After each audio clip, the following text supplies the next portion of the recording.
आपका स्वागत है भक्ति टेल्स में, जहाँ हर कथा, हर शब्द आत्मा को छू जाने वाला होता है। आज की हमारी कथा है एक ऐसे संत की जिन्होंने जीवन में हर कठिनाई को भक्ति से स्वीकार किया और कर्म की शक्ति से भाग्य को बदल डाला। ये है महाराष्ट्र के महान संत तुकाराम की प्रेरणादायक कथा। तुकाराम जी का जन्म एक साधारण परिवार में हुआ था। बचपन में ही उन्होंने जीवन की कठोरता देखी। उनके माता पिता का स्वर्गवास हो गया और परिवार का सारा बोझ उनके कंधों पर आ गया। वो एक व्यापारी परिवार से थे, लेकिन व्यापार में लगातार घाटा होता गया। अकाल ने रही सही आशा भी छीन ली।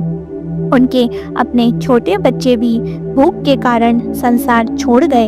एक समय ऐसा आया जब कोई सहारा नहीं बचा, लेकिन एक चीज थी जो उनके पास हमेशा रही, भगवान विट्ठल का अटूट विश्वास। जब संसार ने छोड़ा तब भक्ति ने थामा। लोग तुकाराम जी का मजाक उड़ाते, अरे भगवान के भजन से क्या मिलेगा। कभी पत्नी गुस्सा हो जाती, कभी समाज तिरस्कार करता, यहाँ तक कि गांव के पंडितों ने भी उनके भजन पाठ पर आपत्ति जताई। लेकिन तुकाराम जी ने कहा, मुझे किसी की स्वीकृति की आवश्यकता नहीं, मैं तो बस अपने विट्ठल को प्रेम करता हूँ। उनकी दिनचर्या बन गई। सुबह सूर्योदय से पहले उठकर नदी किनारे बैठना, प्रभु के नाम का जाप करना, अभंग लिखना और कीर्तन करना।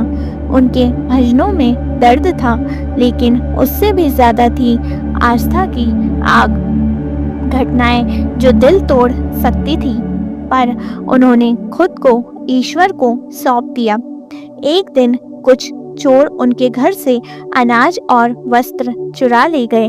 पत्नी ने कहा, अब तो भगवान से भी क्या उम्मीद रखें। तुकाराम जी शांत स्वर में बोले, जिसने दिया था उसने ही लिया है, जब तक सांस है नाम लूंगा। ऐसे समय में उन्होंने जो अभंग लिखा वह आज भी गाया जाता है। जे केले ते विठो बाचे, ते माया जीवाचे धन आहे। जो कुछ हुआ वे विठोबा की मर्जी थी, वही मेरे जीवन की पूंजी है। धीरे धीरे लोग उनकी बातों को सुनने लगे। उनके भजन, जिनमें जीवन की सच्चाई, ईश्वर से प्रेम और भक्ति की शक्ति झलकती थी, उन्होंने लोगों के हृदय को छूना शुरू किया। शब्दों में इतनी शक्ति थी कि दुख में डूबे व्यक्ति को तुकाराम का भजन जीवन का मार्ग दिखाता। उनके अभंगों में आत्मज्ञान था, संतुलन था और सरल भाषा में जीवन का मर्म छिपा था। तुकाराम जी केवल भजन नहीं लिखते थे, वे भक्ति को जीते थे। वो कहते, नाम ही तो सच्चा साथ है। शरीर जाएगा, संसार छूटेगा, लेकिन नाम रहेगा। उन्होंने स्वयं के जीवन को नश्वर देह के बंधन से ऊपर उठाया।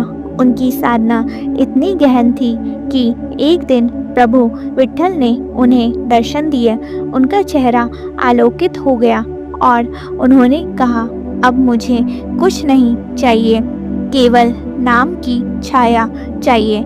जीवन भर तुकाराम जी ने अपने काव्य और व्यवहार से ये सिद्ध किया, भाग्य स्थायी नहीं होता, लेकिन कर्म और भक्ति से उसे बदला जा सकता है। उनके जीवन की सबसे बड़ी सीख थी श्रद्धा और नाम जप से बुरा समय भी प्रभु की कृपा बन सकता है। उनका अंत भी असाधारण था। ऐसा माना जाता है कि विट्ठल स्वयं उन्हें अपने साथ वैकुंठ ले गए। जीवित शरीर में ये केवल एक संत का नहीं, बल्कि जीवात्मा के आत्मा से मिलने की कथा है।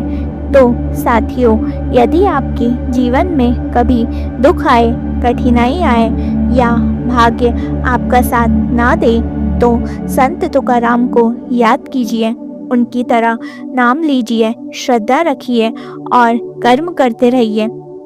क्योंकि सच्ची भक्ति और निष्कलंक कर्म भाग्य को भी झुका सकते हैं। यही है तुकाराम जी की सबसे बड़ी सीख। अगर आपको ये कथा पसंद आई हो तो भक्ति टेल्स चैनल को सब्सक्राइब करें। हर हफ्ते हम आपके लिए लाते हैं प्रेरणादायक भक्ति कथाएं, संतों के जीवन से, पुराणों से और आपके हृदय से जुड़ी हुई। जय विठल, जय तुकाराम।